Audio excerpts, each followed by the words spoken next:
Time to look into the future and make some predictions about the week in Miami Heat basketball. David, it is time for Nostradumbwes.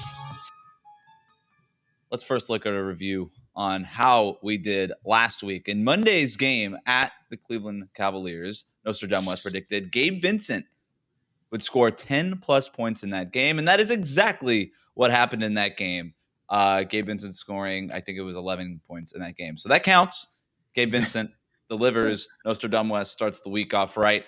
And then things go a little bit more south in these predictions. Wednesday at Philadelphia, PJ Tucker was predicted to have 4-plus offensive rebounds. He only had 1 in that game. And then Friday in Orlando, the prediction was the Heat to score 120-plus points against one of the worst defenses in the NBA.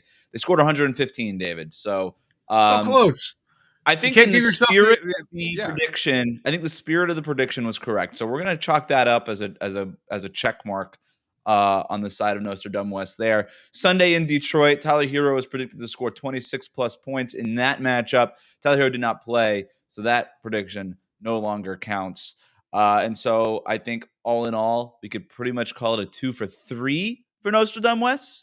If we're starting to stretch the bounds of logic a little bit, which is what we do here in Nostradumbwes' world. So let's go ahead and look at this week, starting tonight versus Indiana, playing the Pacers at home.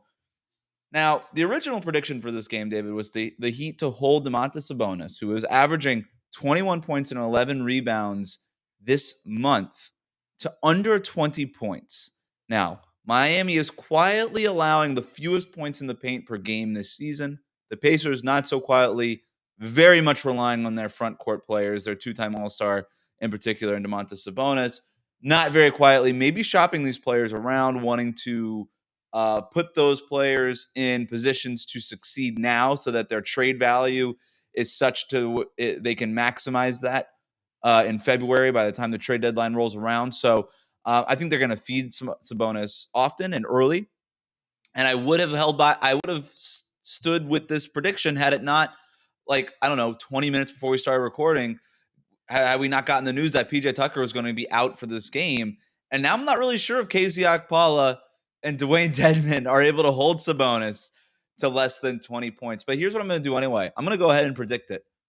The reasoning behind it isn't the same. I thought PJ Tucker would have his way with Domantas Sabonis. He's got a ton of lower body strength when his knee isn't hurt, and I thought he could keep Sabonis out of his little spots near in the low post. I don't think KZ Okpala is going to be able to do that the way that PJ Tucker would, and I think Dedmon is going to be having his hands full with Miles Turner. But I don't know. I'm a believer in. I think the Miami Heat will go to the zone pretty often in this game. I think they're going to wall off the paint. They're going to dare the Pacers shooters to make shots from beyond the arc.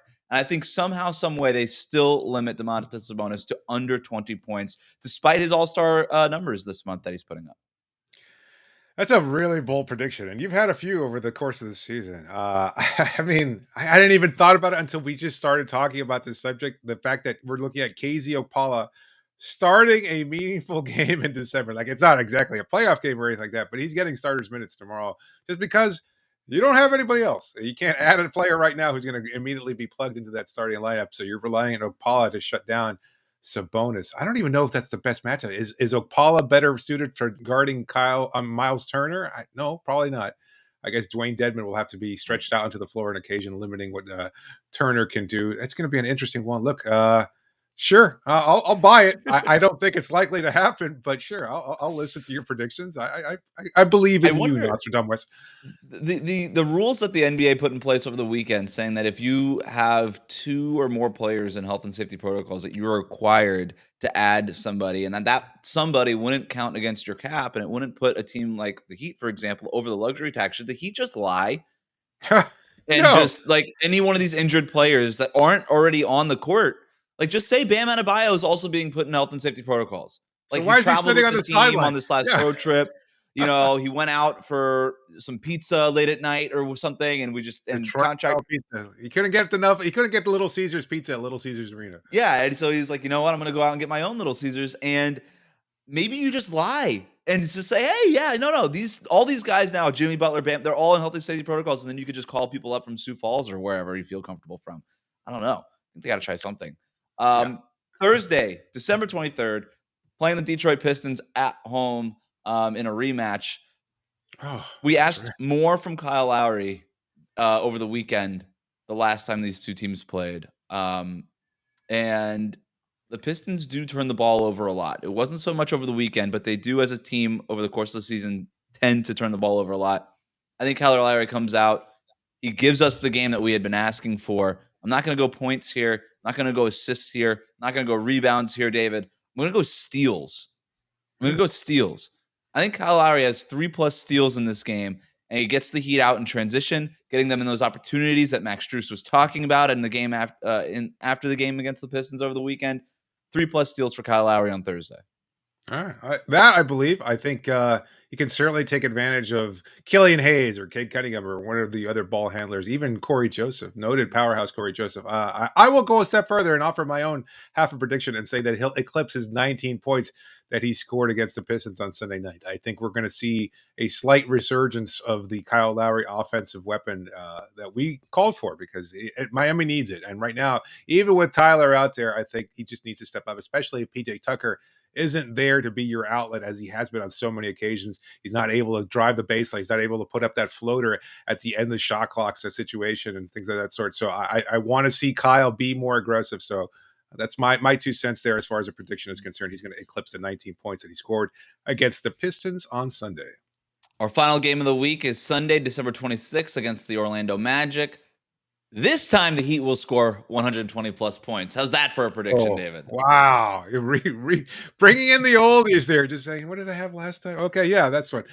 You know what? Yeah, I think the families are going to be spending time on Christmas. I think the Heat players are going to be energized. They're going to be at home. This is a great opportunity for them to spend a whole week in Miami after a long road trip where they've had a number of players out. I think Jimmy Butler might even make his return on Sunday the 26th. That seems like a possible scenario there. And if that's the case, they're just gonna wipe the floor with the Orlando Magic. No chance of them winning that game. So yeah, you know what? 120 points, spot on. I buy it 100%.